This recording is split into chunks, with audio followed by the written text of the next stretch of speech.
9 అంటే 9కే వచ్చారు. 1 గంట 1:30 వరకు జరుగుద్ది. సాయంకాలం శీతాకాలం కనుక 6 నుంచి 9, శుక్రవారం పగలు సాయంత్రం, శనివారం పగలు సాయంకాలం. ఇక ఆదివారం ఆరాధనతో ఫాస్టింగ్ ప్రేయర్స్ ముగించబడతాయి. అందరికీ కాస్త ఏర్పాట్లు ఉంటాయి. ఇవి గమనించండి. సంవత్సరం రోజులుగా మీకు తెలుసు సెలవులు పెట్టుకోవాలి అని. ఉద్యోగస్తులు అలాగే పిల్లలు తప్పదు.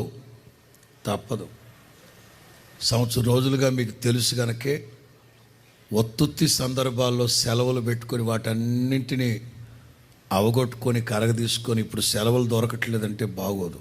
తప్పనిసరిగా పాలు పొందాలి. సిద్ధపాటు లేక శుద్ధీకరణ. పాత తిత్తులలో క్రొత్త ద్రాక్షాల రసం పోస్తే ఏమైపోద్ది? పాడు.